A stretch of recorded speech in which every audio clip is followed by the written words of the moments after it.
যে ব্যক্তি একবার বলবে সুবহানাল্লাহ আলহামদুলিল্লাহ তামলাআনি মা বাইনাস সামাওয়াতি ওয়াল আরদ, আসমান আর জমিনের মাঝখানে খালি জায়গাগুলো নেকামল দিয়ে ভরে দেওয়া হবে।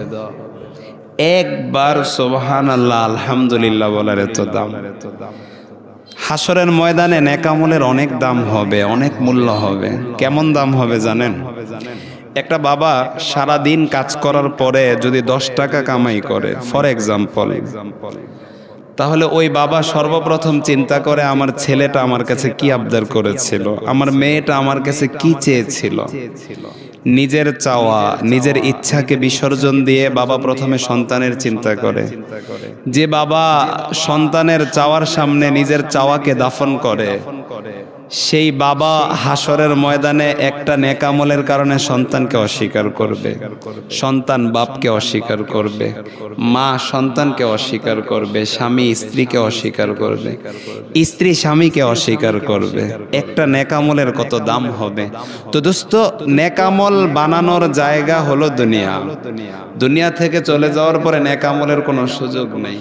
এজন্য আল্লাহকে চিনা, আল্লাহকে পাওয়া, আল্লাহকে রাজি করা, এটা হায়াতের সবচেয়ে বড় মাকসাদ, হায়াতের সবচেয়ে বড় উদ্দেশ্য, আল্লাহকে রাজি করা।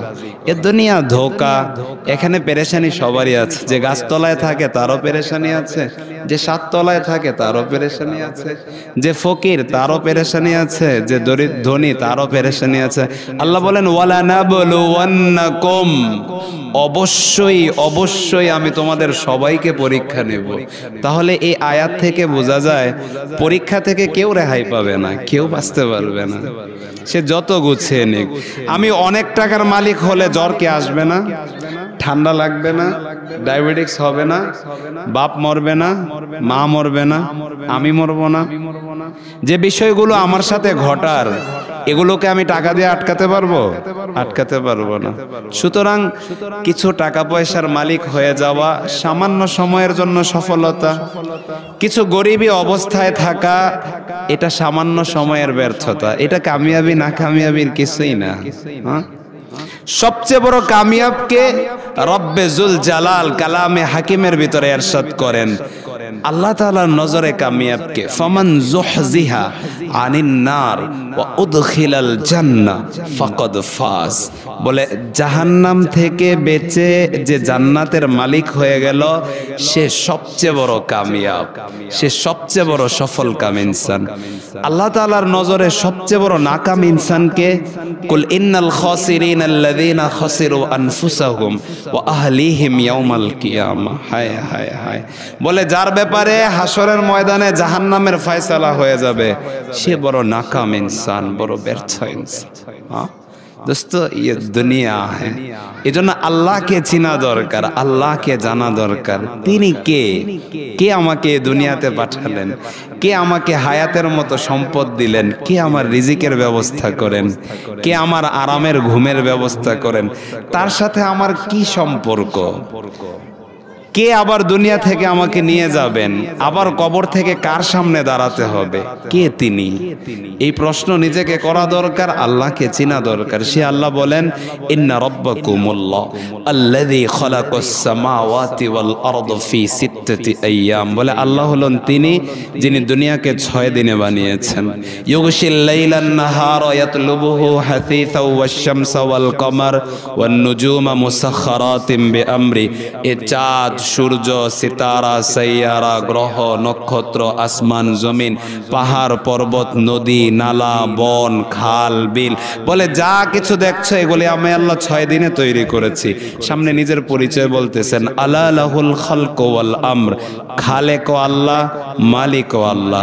তাবারাকাল্লাহু রব্বুল আলামিন। তোমার রব বড় বরকতওয়ালা, কায়নাতের মালিক। যখন আল্লাহ তাআলা এই কায়নাতি প্রজেক্টকে আপনাদের সামনে পেশ করেন তখন নিজের পরিচয় কিভাবে পেশ করেন? আমি 6 দিনে এগুলো বানিয়েছি, আমি কায়নাতের মালিক, বরকতওয়ালা।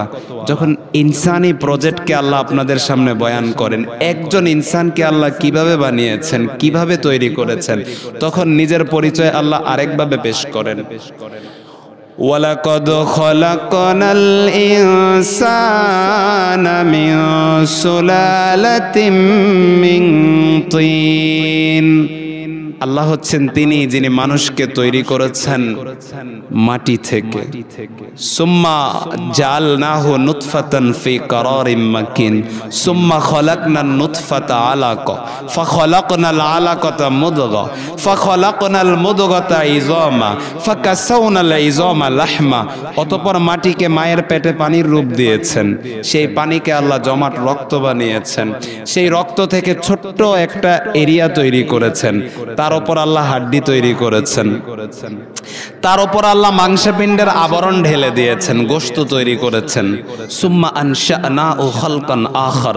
অতঃপর আমি আল্লাহ মাথা থেকে নিয়ে পাও পর্যন্ত চোখ, কান, নাক, জিহ্বা, হাত, পা এগুলো তৈরি করেছি। এখন আল্লাহ নিজের পরিচয় পেশ করেন, ফাতাবারাকাল্লাহু আহসানুল খালিকিন। কি বলবো তোমার রবের কথা, তোমার রব দুনিয়ার সবচেয়ে সুন্দর বানানেওয়ালা। সুবহানাল্লাহ। যখন এই দুনিয়াকে পেশ করতেছেন আল্লাহ বলতেছেন এই চাঁদ সূর্য যা কিছু দেখো এগুলো আমি আল্লাহ বানানেওয়ালা। যখন ইনসানি প্রজেক্টকে আল্লাহ পেশ করতেছেন, মানুষকে আল্লাহ কিভাবে তৈরি করেছেন, তখন আল্লাহ বলেন আমি সবচেয়ে সুন্দর বানানেওয়ালা। দোস্ত, এর দ্বারা বোঝা যায় আল্লাহ মানুষকে সবচেয়ে সুন্দর করে বানিয়েছেন, সবচেয়ে যত্ন করে বানিয়েছেন। এ তো কোরআন হয়ে গেল, হাদিস থেকে কিছু বলার চেষ্টা করব ইনশাআল্লাহ। ইয়াবনা আদম জাআলতু লাকা করারান ফি বাতনি উম্মিক। বান্দা, মায়ের পেটে ঠিকানা আমি আল্লাহ দিয়েছি। ওয়া হাওয়ালতু ওয়াজহাকা ইলা যাহরায়ালি আল্লাহ তাদাররুকা রাইহাতুত তাআম।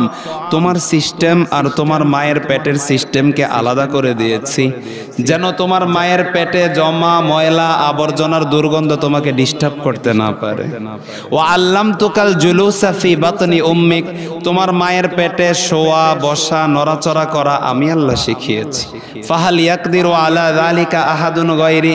আচ্ছা বলো তো দেখি, তোমার আল্লাহ ছাড়া আর কে আছে এগুলো করার ক্ষমতা রাখে? ফালাম্মা আনতাম্মাত মুদ্দাতু আশহারিক। যখন তোমার দুনিয়াতে আসার সময় হয়ে গেল, আও হাইতু ইলাল মালাকিল মুওয়াক্কালি বিল আরহাম। আমি আল্লাহ তোমার মায়ের প্রসবের রাস্তার সামনে দুইজন নূরের ফেরেশতা নিযুক্ত করে দিয়েছি। ফাআখরাজাকা আলা রিশাতিম মিন জানাহিহি। ফেরেশতারা তোমার মায়ের প্রসবের রাস্তার সামনে নূরের পাখা বিছিয়ে ধরেছে। খলাকাহু ফাকদ্দারাহু সুম্মা সাবিলা ইয়াসসারা। অতঃপর আমি আল্লাহ কুদরতি ট্রিটমেন্টের মাধ্যমে তোমার দুনিয়াতে আসার রাস্তাকে সহজ করে দিয়েছি। যখন তুমি দুনিয়াতে এসেছ তুমি এতটাই অসহায় ছিলে, লালাকা সিন্নুন তাক্ত, তোমার দাঁত ছিল না তুমি কোনো কিছু চাবিয়ে চাবিয়ে খাবে। ওয়ালা আলাকা ইয়াদুন তাপতিশ, তোমার হাতে শক্তি ছিল না তুমি কোনো কিছু শক্ত করে ধরবে। ওয়ালা আলাকা রিজলুন তামশি, তোমার পায়ে জান ছিল না তুমি কোথাও গিয়ে কামাই রুজি করবে, রিজিকের অন্বেষণে বের হবে। যখন তুমি এতটাই অসহায়, দাঁত নাই চাবিয়ে খাবে, হাতে শক্তি নেই শক্ত করে ধরবে, পায়ে শক্তি নেই কোথাও গিয়ে কামাই রুজি করবে। আদারতু লাকা ইরকাইনি রাকিকাইনি ইউমবিয়ানি লাকা লাবনান খালিসান দাফিয়ান ফিশ শিতাই ওয়া বারিদান ফিস সাইফ। তখন আমি আল্লাহ দয়া করে তোমার জন্য তোমার মায়ের বুক থেকে স্বচ্ছ পিওর দুধের ঝর্ণা জারি করে দিয়েছি। হাওলাইনি কামিলাইন, টানা 2 বছর তোমার মা তোমাকে দুধ পান করিয়েছেন। কেমন দুধ? দাফিয়ান ফিশ শিতা, যেটা শীতকালে কুসুম গরম, ওয়া বারিদান ফিস সাইফ, আবার গরমের দিনে শীতল ঠান্ডা। ফাহাল ইয়াকদিরু আলা যালিকা আহাদুন গায়রি।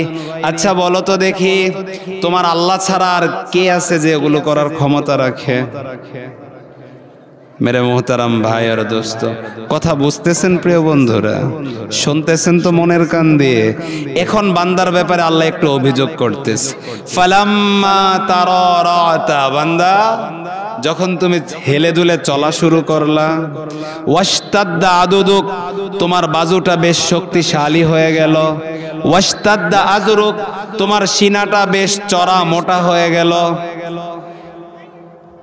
তখন তো উচিত ছিল আমার নেয়ামতের শুকর আদায় করা, আমার কুদরতি কদমে সেজদা দেওয়া, আমার হুকুম আদায় করার জন্য মসজিদে যাওয়া। সেটা না করে বারস্তানি বিল মাসি আবদাসু, আমি আল্লাহর নাফরমানি করা শুরু করে দিলা, আমি আল্লাহর হুকুমের বিপরীতটা করা শুরু করে দিলা। হাকাদা জাযাউ মান আহসানা ইলাইক, কেউ যদি উপকার করে উপকারের প্রতিদান কি এটা? ভালো কাজের প্রতিদান কি এটা? মা যালিক, তারপরেও ইনসা আলতানি আতাইতুক, বান্দা তুই হাত উঠাইতে দেরি হবে, তোর চাওয়া পুরা করতে দেরি হবে না। ওয়া ইনিস্তাগফারতানি গফারতু লাক, বান্দা তুই আমার কাছে মাফ চাইতে দেরি হবে, তোর গুনাহগুলো মাফ করতে দেরি হবে না। লাউ বালাগাদ দুনুবুকা আনানাস সামা, ও বান্দা, বান্দা তোর গুনাহ যদি আকাশের ছাদকেও স্পর্শ করে ফেলে, সাতবক জমিনের নিচেও যদি চলে যায় গুনাহ, বান্দা আর চলার পথে কখনো যদি আমি আল্লাহর কথা স্মরণ হয়, আল্লাহ আমি যা করেছি অন্যায় করেছি, আমি যা করেছি নাফরমানি করেছি, বাস কোন রকম আমি আল্লাহকে তওবাটা শোনায়া দিবি, আয় আল্লাহ সুম্মাস্তাগফারতানি, অতঃপর শুধু কোন রকম বলে দিস আয় আল্লাহ তওবা, গফারতু লাকা ওয়ালা উবালি, বান্দা আমি তোর সব গুনাহ মাফ করে দিব, কারো কাছে কৈফিয়ত দেওয়া লাগবে না। দোস্ত, যে রবের সাথে সম্পর্ক না, তিনি বড় কারীম, বড় মেহেরবান, বড় দয়াবান। হায় যদি তাকে চিনতাম, যদি তাকে জানতাম। একবার বান্দা আল্লাহকে ডাক দিতে দেরি হয়, আল্লাহ বান্দার ডাকে সাড়া দিতে দেরি হয় না। আল্লাহ বলে, বান্দা জানো আমি কোথায়? ওয়া ইযা সাআলাকা ইবাদি আন্নি, হায় হায়, আল্লাহ তার হাবিব সাল্লাল্লাহু আলাইহি ওয়াসাল্লামকে বলতেছেন, হে আমার হাবিব, বান্দা যখন আপনাকে জিজ্ঞেস করবে আমি কোথায়, তখন আপনি বলে দেন আমি বান্দার অনেক নিকটে। আচ্ছা, এটা হলো শাব্দিক তরজমা। কতটা নিকটে এটা কিভাবে বুঝবেন? ধরেন আপনি কোন জায়গা থেকে আসবেন, আপনাকে লোকেশন বলে দেওয়া হলো, এভাবে এভাবে গেলে আমিরাবাদ যাওয়ার পরে এভাবে গেলে ফাতেমাতুজ জাহরা রাদিয়াল্লাহু আনহা মহিলা মাদ্রাসা। এটা একটা আরো সহজ করতেছি, ধরেন ইনশাআল্লাহ আপনি কোন ব্যক্তির সাথে সাক্ষাৎ করতে যাবেন, মনে করেন উদাহরণস্বরূপ ধরেন আব্দুল্লাহর সাথে আপনি দেখা করতে যাবেন, ঠিকানা অনুযায়ী তার সামনে চলে গেছেন, তার কাছাকাছি চলে গেছেন। এখন একজন ব্যক্তিকে আপনি জিজ্ঞাসা করতেছেন, ভাই আব্দুল্লাহকে আমাকে একটু দেখায় দেন তো। আপনি যাকে জিজ্ঞাসা করেছেন সে উত্তর দেওয়ার আগে আব্দুল্লাহ বলতেছে এই তো আমি। সে উত্তর দেওয়ার আগে আব্দুল্লাহ কি বলতেছে? আল্লাহর হাবিবকে আল্লাহ বুঝাইতেছেন, হে হাবিব, যখন আপনার উম্মত আমার ব্যাপারে জিজ্ঞাসা করে আপনি বলার আগে আমি আল্লাহ উত্তর দিই এই তো আমি। মেরে মোহতারাম ভাই আর দোস্ত, ওয়া নাহনু আকরাবু ইলাইহি মিন হাবলিল ওয়ারিদ, বান্দা তোর স্কন্দ শিরার চেয়েও আমি আল্লাহ নিকটে, তোর কণ্ঠনালীর চাইতেও আমি কাছে। কিভাবে বান্দাকে ডাকে? ইয়া ইবাদি, হায় হায় ও আমার বান্দা, ইয়া ইবাদি, আমার বান্দা। এটা কিভাবে বোঝাবো আমি? এই ডাকের মধ্যে কি মোহাব্বত, কি মায়া, কি মিষ্টতা। মা তার সন্তানকে ডাকে না আমার লাল, আমার চাঁদ, আমার জাদু, আমার সোনা। আচ্ছা, মায়ের এই ডাকের ব্যাখ্যা করা সম্ভব? তরজমা করা সম্ভব? আল্লাহ বলতেছে ইয়া ইবাদি, ও বান্দা, আমার বান্দা, আল্লাযীনা আসরাফু আলা আনফুসিহিম, যারা নিজেদের ওপর নফসের ওপর জুলুম করেছে। কোন বান্দাকে ডাকছে? মাওলানা শেখ সাদিকে ডাকছে? না না না। আপনাদের মতো নামাজীদেরকে? না না না না। আল্লাযীনা আসরাফু আলা আনফুসিহিম, যারা নফসের ওপর জুলুম করেছো, যারা অন্যায় করেছো। লা তাকনাতু মির রাহমাতিল্লাহ, খবরদার আমি আল্লাহর রহমত থেকে নিরাশ হয়ো না। ইন্নাল্লাহা ইয়াগফিরুজ যুনুবা জামিয়া, বান্দা কতটুকু গুনাহ করার সামর্থ্য তোমার আছে? তুমি আর কতটুকুই বা গুনাহ করতে পারবা? তুমি শুধু তওবা করো, আমি তোমার সব গুনাহ মাফ করে দেব। হাদিসের ভিতরে এসেছে এক লোক ছিল বনি ইসরাইলের ভিতরে, সম্ভবত তার নাম ছিল কিফেল। অনেক ধনী ছিল, এমন কোনো গুনাহ নাই যেটা কিফেল করে নাই। প্রত্যেক রাতে নতুন এক একজন করে নারী নিয়ে আসতো এনজয় করার জন্য, প্রতি রাতে। এক রাত্রে এক নারীকে নিয়ে এসেছে 60 দিনার দিয়ে। কত দিনার? 60 দিনার, যেটা বাংলা টাকায় প্রায় 14-15 লক্ষ টাকা। কত টাকা? এত টাকা দিয়ে কেউ নারীকে কিনে? 60 দিনার দিয়ে নিয়ে আসার পরে রাত্রেবেলা যখন কামরায় প্রবেশ করেছে, ঢুকার পরে দেখে ওই নারী কান্না করছে। তো কিফেল বলে, আমি তো তোমার ওপর কোনো জোর জবরদস্তি করি নাই, জোর করেও নিয়ে আসি নাই, তুমি যা চেয়েছ তাই দিয়ে নিয়ে এসেছি। ওই নারী বলে, কিফেল, আমি কোনো বাজারি মহিলা না, আমি কোনো পতিতাও না, অভাব আমাকে এই পর্যন্ত নিয়ে এসেছে, কোনো পুরুষ কোনোদিন আমাকে স্পর্শ করে নাই। আল্লাহ তাআলা কিফিলের দিলে রহম ঢেলে দিয়েছেন, কিফিলের চোখে পানি চলে এসেছে। কিফিল বলে, বোন, যে ইজ্জতের সাথে এসেছ সেই ইজ্জতের সাথেই চলে যাও।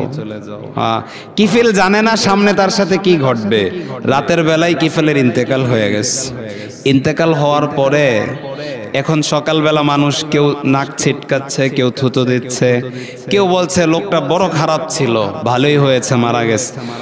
তো দেখতে আসার জন্য মানুষ আসছে, দেখে আসি একটু। যখন মানুষ দেখতে এসেছে তো কিফিলের ঘরের গেটে বড় নুরানি অক্ষরে লেখা ছিল, কদ গফারাল্লাহু লিল কিফিল। দুনিয়ার মানুষ তোমরা লক্ষ্য করে শোনো, আল্লাহ কিফিলকে মাফ করে দিয়েছেন, আল্লাহ কিফিলকে ক্ষমা করে দিয়েছেন। দোস্ত, মাফ করতে তার একটু সময় লাগে না, মাফ করে দিলে কারো কাছে কৈফিয়তও দিতে হয় না। তিনি তো আহকামুল হাকিমিন, দুই জাহানের বাদশা, দুই জাহানের মালিক, জমিন আসমানের মালিক, হায়াত ও মৌতের মালিক, বাহরু বরের মালিক, সমস্ত মাখলুকের মালিক। সবাই তার কাছে হিসাব দিবে, তিনি কারো কাছে হিসাব দেওয়ার প্রয়োজন রাখে না। সবার খাবারের ব্যবস্থা করে, তিনি খাওয়ার প্রয়োজন হয় না। সবাইকে পান করায়, নিজে পান করা থেকে মুক্ত। সবার ঘুমের ব্যবস্থা করে, নিজে ঘুম থেকে পবিত্র। আল্লাহু লা ইলাহা ইল্লাহু আল হাইয়ুল কাইয়ুম লা তাখুযুহু সিনা ওয়ালা নাওম লাহু মা ফিস সামাওয়াতি ওয়া মা ফিল আরদ মান যাল্লাযী ইয়াশফাউ ইনদাহু ইল্লা বিইযনি ইয়ালামু মা বাইনা আইদিহিম ওয়া মা খালফাহুম ওয়া লা ইউহীতুনা বিশাইইন মিন ইলমিহি ইল্লা বিমা শা ওয়াসি'a কুরসিয়্যুহুস সামাওয়াতি ওয়াল আরদ ওয়া লা ইয়াউদুহু হিফযুহুমা ওয়া হুয়াল আলিয়্যুল আযীম। আয়াতুল কুরসি পড়ো, আয়াতুল কুরসির তরজমা দেখো, আল্লাহ আল্লাহ আল্লাহ আল্লাহ। হ্যাঁ, আল্লাহু লা ইলাহা ইল্লাহু। যখন আমি আল্লাহকে তালাশ করি তখন আল্লাহ তার পরিচয় বলেন, বান্দা আমি ওই আল্লাহ যে সবাইকে হায়াত দেয় আর নিজে হায়াত থেকে পবিত্র, যে সবাইকে মৌত দেয় নিজে মৌত থেকে পবিত্র, কখনো মৃত্যু আসবে না। আল হাইয়ুল কাইয়ুম, যিনি চিরঞ্জীব। লা তাখুযুহু সিনা, ঘুম তো দূরের কথা, কখনো ঝিমানিও আসে না। সুবহানাল্লাহ। ওয়ালা নাওম লাহু মা ফিস সামাওয়াতি ওয়া মা ফিল আরদ, আসমান জমিনের বাদশাহী একমাত্র তার। মান যাল্লাযী ইয়াশফাউ ইনদাহু ইল্লা বিইজনি, কে আছে তার হুকুম ছাড়া তার দরবারে সুপারিশ করবে, তার কাছে কোনো কিছুর সুপারিশ করবে। ইয়ালামু মা বাইনা আইদিহিম ওয়া মা খালফাহুম, তাদের সামনে পিছনে কি আছে সব তিনি জানেন। ওয়ালা ইউহীতুনা বিশাইইন মিন ইলমিহি ইল্লা বিমা শা, তার ইলম থেকে তার ইচ্ছা ছাড়া কেউ বিন্দু পরিমাণ অর্জন করতে পারে না, কি বিন্দু পরিমাণ এরিয়া নিতে পারে না। ওয়াসি'a কুরসিয়্যুহুস সামাওয়াতি ওয়াল আরদ, যার আরশ, যার কুরসি আসমান জমিনকে বেষ্টন করে রেখেছে। ওয়ালা ইয়াউদুহু হিফযুহুমা, পুরা কুল কায়নাতকে নিয়ন্ত্রণ করার দ্বারা যার বিন্দু পরিমাণ ক্লান্তি আসে না, বিন্দু পরিমাণ ঝিমানি আসে না, একটু পরিশ্রম হয় না। ওয়া হুয়াল আলিয়্যুল আযীম, তিনি উচ্চ সম্মানের অধিকারী, তিনি মহান, তিনি খালেক, তিনি মালিক, তিনি সত্তার, তিনি গফফার, তিনি জব্বার। মেরে মোহতারাম ভাই আর দোস্ত, তোমরা পুরা দুনিয়ার মানুষ যদি এক ময়দানে জমা হয়ে যাও, এক ময়দানে একসাথে, আর এট এ টাইম একসাথে আল্লাহর কাছে ফরিয়াদ করতে থাকো, চাইতে থাকো, আল্লাহ সুবহানাহু ওয়া তাআলা এত বড় পাওয়ারফুল হাকিম হাকিম, এত বড় পাওয়ারফুল বাদশাহ, এত বড় পাওয়ারফুল কানের অধিকারী, শ্রবণের অধিকারী, তোমাদের সকলের কথাকে একসাথে বোঝার ক্ষমতা রাখে। মেরা মোহতারাম ভাই, সে আল্লাহ বলতেছে, ও বান্দা, ইয়া আইয়ুহাল ইনসান মা গররাকা বিরব্বিকাল কারীম, বান্দা কিসের মোহাব্বত তোমাকে আমি আল্লাহর থেকে জুদা করে দিল? ও বান্দা, কোন জিনিসের মোহাব্বতে তুমি আমি আল্লাহকে ভুলে গেলা? হ্যাঁ দোস্ত, আমি প্রতিদিন গুনাহ করি, আমার আল্লাহ প্রতিদিন আমার রিজিকের ব্যবস্থা করেন। আমি প্রতিদিন নামাজ ছেড়ে দেই, আমার আল্লাহ প্রতিদিন আমার আরামের ঘুমের ব্যবস্থা করেন। আমি প্রতিদিন গুনাহ করি, তিনি আমাকে ছাড় দিতে থাকেন। ফেরেশতারা বিভিন্ন কথা বলতে থাকে। বান্দার গুনার কারণে আসমান বলে, আয় আল্লাহ হুকুম দেন, আযাব দিয়ে তাকে গেড়ে ফেলি। জমিন বলে, আল্লাহ হুকুম দেন, আমি তাকে টেনে নিচে নিয়ে যাই। সমুদ্র বলে, আল্লাহ হুকুম দেন, তাকে গিলে ফেলি। পাহাড় বলে, আল্লাহ হুকুম দেন, তাকে ধসিয়ে ফেলি। আল্লাহ তাআলা কি বলে জানেন? বলে, যদি এরা তোমাদের বান্দা হয় তাহলে যা ইচ্ছা করো, আর যদি আমার বান্দা হয় তাহলে আমার উপরেই ছেড়ে দাও।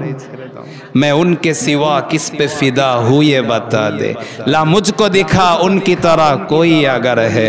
আমি আমার রবের চেয়ে কাকে বেশি ভালোবাসি? আমার ভালোবাসা পাওয়ার অধিকার আমার আল্লাহর চেয়ে কে বেশি রাখে? পারলে তার মতো একজন দেখাও যে তার মতো আমাকে দয়া করে, যে তার মতো আমাকে মোহাব্বত করে। হ্যাঁ হ্যাঁ হ্যাঁ, 70টা মায়ের মোহাব্বতের সাথে আল্লাহ তুলনা করেছেন। বান্দা, 70টা মায়ের চেয়ে আমি আল্লাহ তোকে বেশি ভালোবাসি। হ্যাঁ, মায়ের চেয়ে বেশি ভালোবাসার দাবি তো কেউ করতে পারে না। কেউ করতে পারে? কেউ করতে পারে না। আল্লাহ বলে, বান্দা 70টা মায়ের মোহাব্বতকে এক পাল্লায় রাখবি, আমি আল্লাহর মোহাব্বতকে এক পাল্লায় রাখবি, তাহলে আমার মোহাব্বতের পাল্লা ভারী হয়ে যাবে। মা সন্তানকে কেমন মোহাব্বত করে হাদিসের একটা ঘটনা শোনালে ভালো করে বুঝে আসবে। দরবারে রিসালাতের ভিতরে এক মা এসেছেন ছোট্ট শিশু বাচ্চাকে কোলে নিয়ে। এসে আল্লাহর রাসূলকে প্রশ্ন করছেন, ইয়া রাসূল আল্লাহ, ইয়া হাবিব আল্লাহ। খেয়াল করেন কত আজীব প্রশ্ন। ইয়া রাসূল আল্লাহ, আমি আমার সন্তানকে যেমন ভালোবাসি, আল্লাহ কি তার বান্দাকে তেমন ভালোবাসে? হায় হায় হায়, এই মায়ের প্রশ্নের ওপরে আমার জিন্দেগি কুরবান হোক। ইয়া রাসূল আল্লাহ, আমি আমার সন্তানকে যেমন ভালোবাসি, আল্লাহ কি তার বান্দাকে তেমন ভালোবাসেন? সরওয়ারে কায়নাত জনাবে মুহাম্মদুর রাসূলুল্লাহ সাল্লাল্লাহু আলাইহি ওয়াসাল্লাম বলেন, আল্লাহ তার বান্দাকে তার চেয়ে বেশি ভালোবাসেন। মহিলা থেমে যায় নাই, মহিলার প্রশ্ন সামনে আরো কঠিন। মহিলা বলে, ইয়া রাসূল আল্লাহ, আমি তো আমার সন্তানকে আগুনে পোড়াতে পারবো না, তাহলে আল্লাহ কিভাবে তার বান্দাকে আগুনে পোড়াবেন? ও হায় হায় হায়, ইয়া রাসূল আল্লাহ, আমি তো আমার সন্তানকে আগুনে পোড়াতে পারবো না, তাহলে আল্লাহ কিভাবে তার বান্দাকে আগুনে পোড়াবেন? দোস্ত, আল্লাহর রাসূল চুপ হয়ে গেছে। আল্লাহর রাসূল হেঁচকি দিয়ে কান্না করতেছে। আল্লাহর রাসূল বলে, আল্লাহ তার কোনো বান্দাকে শাস্তি দিবেন না যদি সে হটকারিতা না করে, যদি সে বাড়াবাড়ি না করে, যদি সে ইস্তেগফার করে, তার গুনাহ যতই হোক আল্লাহ মাফ করে দিবেন। দোস্ত, সে আল্লাহকে চেনা দরকার, সে আল্লাহকে জানা দরকার। আরে আল্লাহকে হাসিল করো, আল্লাহকে পাও। আল্লাহ তোমার তো সব তোমার, আল্লাহ তোমার না কিছুই তোমার না। হ্যাঁ হ্যাঁ, শামসুল হক ফরিদপুরি রহমতুল্লাহ আলাইহি বলেছেন, তুমি দুনিয়ার সব কিছু পেয়েছো কিন্তু আল্লাহকে পাওনি, তুমি কিছুই পাও নাই। তুমি দুনিয়ার কিছুই পাও নাই কিন্তু আল্লাহকে পেয়েছো, তুমি সব পেয়েছো। अगर एक तो नहीं मेरा तो कोई शय नहीं मेरी, जो तू मेरा तो सब मेरा, फलक मेरा जमी मेरी। आय আল্লাহ, আপনি একজন যদি আমার না হন কিছুই আমার না, যদি আপনি আমার হন জমিন আমার, আসমান আমার। দোস্ত, দুনিয়ার সবাই স্বার্থ তালাশ করে। মা সন্তানকে দুধ খাওয়ায়, সেখানেও স্বার্থ আছে। স্ত্রী স্বামীর সাথে ভালো আচরণ করে, সেখানেও স্বার্থ আছে। একমাত্র নিঃস্বার্থ মোহাব্বত যিনি করেন তিনি হচ্ছেন আমার আল্লাহ। তিনি আল্লাহ আল্লাহ, তিনি আল্লাহ। দোস্ত, আপনি অঢেল সম্পদের মালিক হয়ে গেছেন, যেভাবেই হয়েছেন। সন্তান বলে একটু অসুস্থ হওয়ার পরে কিছুটা খেদমত করার পরেই সন্তান বিরক্ত হয়ে যায়। মৌলী সাহেব দোয়া করেন আমার আব্বার ওপর যেন আল্লাহ রহম করে। মেয়ে বলে হুজুর দোয়া করেন আমার আব্বার ওপর যেন আল্লাহ রহম। মানে কি রহম? মানে বুঝেন? মানে আমার আব্বা যেন তাড়াতাড়ি চলে যায়। রহম মানে রহমতের দোয়া না। হ্যাঁ, আপনি যার জন্য কামাই করেছেন, নিজের ঘুমকে হারাম করেছেন, অন্যের ঘুমকে হারাম করেছেন, হারামের তোয়াক্কা করেন নাই, না জায়েজের তোয়াক্কা করেন নাই, জুলুম করে টাকা কামাই করেছেন, অন্যের মুখের লোকমা ছিনিয়ে নিয়ে এনেছেন, অন্যের মেয়ের ইজ্জতকে নষ্ট করেছেন, সতী নারীকে অপবাদ দিয়েছেন, একজন ব্যবসায়ী, একজন সৎবান মানুষকে আপনি অসম্মানিত করতে একটু কুণ্ঠাবোধ করেননি। সেই টাকা জমা করে যে সন্তানদেরকে আপনি আরাম আয়েশের জিন্দেগি দিয়েছেন, সেই সন্তান বলে হুজুর দোয়া করেন, আর পারতেছি না আব্বা, অনেক বিরক্ত করে ফেলতেছে। স্ত্রীও বলতেছে রহম করেন। দোস্ত, ये दुनिया धोखा, ये धोखे का घर, ये मच्छर का पर, ये मकड़ी का जाल। बस, আর এর চেয়ে বেশি কিছু না। ওয়ামাল হায়াতুদ দুনিয়া ইল্লা মাতাউল গুরুর। আহকামুল হাকিমিন এই দুনিয়ার দৃষ্টান্ত কোরআনে এভাবে ইরশাদ করেছেন, বলে এই দুনিয়া 2 দিনের মায়া মরিচিকা মাত্র। এটা 2 দিনের, কয়েকদিনের সাজ ও সামান মাত্র। ये ধোঁকা, ये ধোঁকা।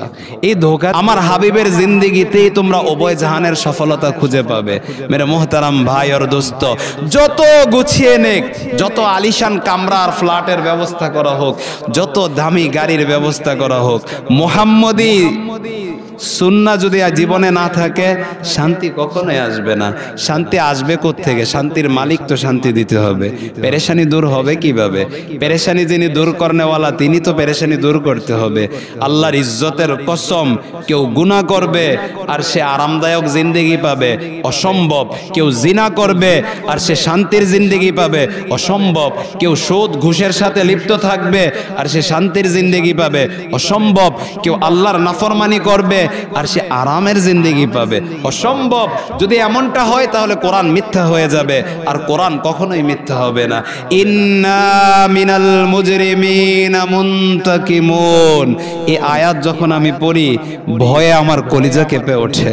ইন্না মিনাল মুজরিমিনা মুনতাকিমুন, বান্দা নিশ্চয়ই গুনাহগারদের সাথে আমি আল্লাহ প্রতিশোধ নিব, গুনাহগারদের সাথে আমি আল্লাহ প্রতিশোধ নেব। দোস্ত, লা ইউকাল্লিফুল্লাহু নাফসান ইল্লা ওয়াসআহা। বান্দাকে আল্লাহ এমন কোন কাজের কথা বলেন নাই যেটা বান্দার সাধ্যের বাইরে। বলেন তো দেখি, নামাজ পড়া এটা কি সাধ্যের বাইরের কাজ? রোজা রাখা এটা কি সাধ্যের বাইরের কাজ? গুনাহ ছাড়া এটা কি সাধ্যের বাইরের কাজ? জিনা ছাড়া এটা কি সাধ্যের বাইরের কাজ? সুদ ছেড়ে দেওয়া এটা কি সাধ্যের বাইরের কাজ? আমাকে এমন একটা আমলের কথা বলেন হুজুর, আল্লাহ এই আমলটা করার কথা বলেছেন, অথচ এটা অনেক কঠিন, অনেক কষ্ট, অথচ এটা করা সম্ভব না, এমন একটা আমল আমাকে দেখান। একটাও করেন নাই। জিনা করতে আল্লাহ নিষেধ করেছেন, বিবাহের ব্যবস্থা করেছেন হালাল পদ্ধতিতে। এমন তো না যে জিনা করতে নিষেধ করেছেন, বিয়েরও ব্যবস্থা করেন নাই। সুদ খাইতে নিষেধ করেছেন, আল্লাহ তাআলা হালাল ব্যবসার ব্যবস্থা করেছেন। এমন তো না সুদও খাইতে না করেছেন, ব্যবসাও করতে না করেছেন। না না দোস্ত, আল্লাহ তাআলা সব কিছু সহজ করে দিয়েছেন। আর এই সব কিছু একসাথে হাসিল হবে কিভাবে? এক ব্যক্তির জিন্দেগি ফলো করতে হবে। আল্লাহ বলেন, হুয়াল্লাযী আরসালা রাসূলাহু বিল হুদা ওয়া দীনিল হক লিইয়ুযহিরাহু আলাদ দীনি কুল্লি ওয়া কাফা বিল্লাহি শাহীদা। আল্লাহ হচ্ছেন তিনি যিনি রাসূল পাঠিয়েছেন হিদায়াত দিয়ে। এমন না আমাদেরকে একলা দুনিয়াতে ছেড়ে দিয়েছেন, এমন তো নয় যে আমাদেরকে পাঠিয়ে বলেছেন এটা করো ওটা করো। আমাদেরকে সঠিক রাস্তা প্র্যাকটিক্যালে দেখানোর জন্য সরওয়ারে কায়নাতকে পাঠিয়েছেন, যিনি কোরআনের উত্তম দৃষ্টান্ত, কোরআনের সর্বোত্তম নমুনা। আম্মাজান আয়েশা রাদিয়াল্লাহু আনহাকে জিজ্ঞাসা করা হয়েছে, আম্মাজান রাসূলের চরিত্র সম্পর্কে আমাদেরকে বলুন তো দেখি। আম্মাজান বলেন, তোমরা কি কোরআন পড়ো নাই? তোমরা কি কোরআন পড়ো নাই? কানা খুলুকুহু আল কোরআন, রাসূলের চরিত্র হলো কোরআন।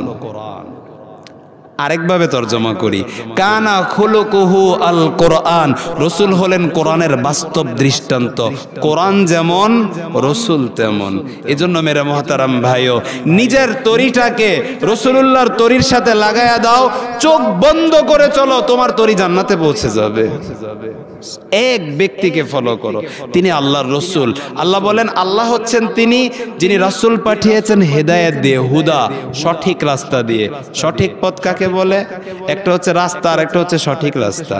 আপনাকে যদি এখানে মনে করেন এক ব্যক্তি জিজ্ঞেস করলো, ভাই নারায়ণগঞ্জে যাব কিভাবে?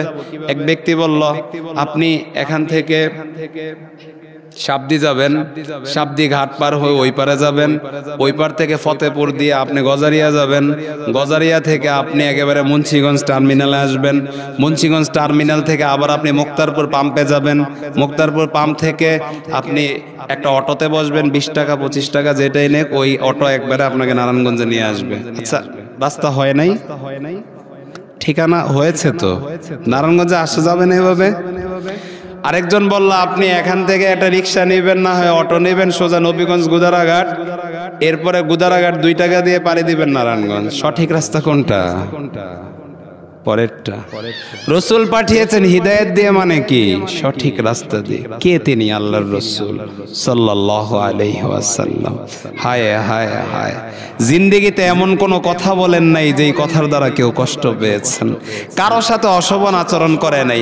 হাসান বিন সাবিতের ওপর আমার জিন্দেগি কুরবান হোক, যে রাসূলুল্লাহর শানে এই কবিতা আবৃত্তি করেছে, মা আহসানা মিনকা লাম তারা কত্তু আইনি ওয়া আজমালা মিনকা লাম তালিদুন নিসাউ। ইয়া রাসূল আল্লাহ, আপনার মতো সুন্দর চেহারা আমার চোখ কোনোদিন দেখেনি। ও আজমালা মিনকা লাম তালিদিন নিসাউ। ইয়া রাসূল আল্লাহ, আপনার মতো আলিশান খানদান, আপনার মতো উত্তম চরিত্রের অধিকারী সন্তান পৃথিবীর কোনো মা জন্ম দেয় নাই। সুবহানাল্লাহ। এটা তো গেল কবির কবিতা। এক বুড়ি রসুলের চেহারার ব্যাপারে কি বলেছেন, চলুন আমরা সেই ঘটনা থেকে একটু ঘুরে আসি। রসুল মক্কা থেকে রাবেক এক রাস্তার নাম, ওই রাস্তা দিয়ে রসুল সফর করছেন। সফর করার সময় রসুলের সঙ্গে আবু বকর রাদিয়াল্লাহু আনহু, আমের বিন ফুহাইরা, উকবা বিন আমের, এই 3 সঙ্গীকে নিয়ে রসুল সফর করছেন। সফর করার পরে কিছু দূর যাওয়ার পরে, মোটামুটি একটা রাস্তা পাড়ি দেওয়ার পরে এক তাঁবুর সামনে গিয়ে দাঁড়িয়েছেন। তো ওই তাঁবুর সামনে এক বৃদ্ধ মহিলা দাঁড়ানো ছিল, তার নাম হলো উম্মে মাবাদ। তো রসুল ওই বুড়ি মহিলাকে বললেন, মা, খুব ক্ষুধা লেগেছে, খাওয়ার কিছু আছে কি? খাবো। তো বুড়ি মহিলা জবাব দিলেন, বেটা, পুরা রাজ্যেই দুর্ভিক্ষ, খাবারের ব্যবস্থা নেই। তো বুড়ি মহিলার পাশে একটা জীর্ণ শীর্ণ বকরি দাঁড়ানো ছিল, একেবারে দুবলা পাতলা হালকা। তো রাসূল করিম সাল্লাল্লাহু আলাইহি ওয়াসাল্লাম বললেন, যদি অনুমতি দেন তাহলে এই বকরির দুধ দোয়া খাই। তো বুড়ি মহিলা হেসে দিয়ে বললেন, বেটা, ঠাট্টা করছো? বকরির শরীরে গোস্তই নেই, দুধ আসবে কোত্থেকে? বলে আপনি অনুমতি তো দেন। হ্যাঁ হ্যাঁ, বকরিও তো 2 জাহানের সর্দারের এই নুরানি চেহারাও তো কোনোদিন দেখেনি। যেই আল্লাহর রসুলের চেহারা বকরি দেখেছে, একেবারে আল্লাহর রসুলের চেহারার দিকে অপলক দৃষ্টিতে তাকিয়ে আছে। আল্লাহর রসুল যখন বিসমিল্লাহ বলে বরকতি হাত দুধের বানে স্পর্শ করেছে, বান দুধে বান ঝুলে মাটিতে পড়ে গেছে। প্রথমবার দুধ দহন করার পরে বুড়ি মহিলাকে পান করিয়েছেন, 3 সাথীকে পান করিয়েছেন, রসুল নিজে পান করেছেন। বকরি, আমরা যারা গ্রাম অঞ্চলে বসবাসে অভ্যস্ত, আমরা জানি বকরি সাধারণত 1 পোয়া থেকে 1.5 পোয়া দুধ দেয়। তো রসুল দ্বিতীয়বার আবার দুধ দহন করেছেন। দহন করার পরে বুড়ি মহিলাকে বললেন, যখন সন্ধ্যাবেলায় আপনার স্বামী আসবে, বিকেল বেলায় তাকে খাইতে দিয়েন। সন্ধ্যাবেলায় যখন স্বামী এসেছে, সামনে দুধ দিয়েছে। দুধ পেশ করার পরে ওই স্বামী জিজ্ঞেস করছে, দুধ কোথা থেকে? বলে আমাদের এই বকরিটা থেকে।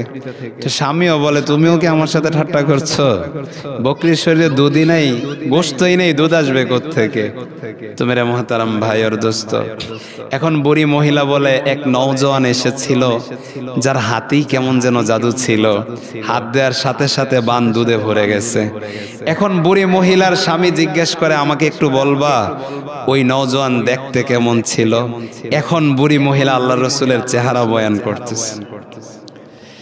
বুড়ি মহিলা বলেন, রাআইতু রাজুলান যাহিরাল ওয়াদা আবলাজাল ওয়াজহ হাসিনাল খালক লাম তাইবহু ফাজলা লাম তুজরি বিহি সাআলা আজাজ্জু আকরাম ওয়াসিমুন কাসিম ফি আইনাইহি দাজ ফি সাওতিহি সাহাল ফি লিহিয়াতিহি কাফাফা ফি উনুকিহি সাতা ইন তাকাল্লামা আলাহুল বাহা ওয়া ইন সাকাতা আলাহুল ওয়াকার ফাহুয়া আনজারুস সালাসা। সুবহানাল্লাহ। বুড়ি বলেন, এক নওজোয়ানকে দেখেছি যাকে দেখার পরে মনে হয়েছে আকাশের চাঁদ কাপড় পরে মাটিতে নেমে এসেছে। এক নওজোয়ানকে দেখেছি যাকে দেখার পরে মনে হয়েছে আকাশের চাঁদ নিজেই কাপড় পরে মাটিতে নেমে এসেছে। অস্বাভাবিক সুন্দর, অসাধারণ অবকাঠামো, সুন্দর দেহের গঠন, মাথার চুলগুলো হালকা ঢেউয়ের মতো লম্বা। বলে কেমন সুন্দর? বলে যেদিক থেকেই তাকাচ্ছিলাম সুন্দর আর সুন্দর মনে হচ্ছিল, যতই দেখছিলাম ততই দেখার আগ্রহ বাড়ছিল। সুবহানাল্লাহ। যেদিক থেকেই তাকাচ্ছিলাম সুন্দর আর সুন্দর মনে হচ্ছিল, যতই দেখছিলাম ততই দেখার আগ্রহ বাড়ছিল। দুনিয়াতে যত টপ ক্লাসের সুন্দরী হোক, প্রথমবার দেখার সময় আগ্রহ অনেক বেশি, দ্বিতীয়বার দেখার সময় আগ্রহ প্রথমবারের তুলনায় কম, তৃতীয়বার দেখার সময় আগ্রহ দ্বিতীয়বারের তুলনায় কম, চতুর্থবার দেখার সময় আরে যা যা কত দেখেছি।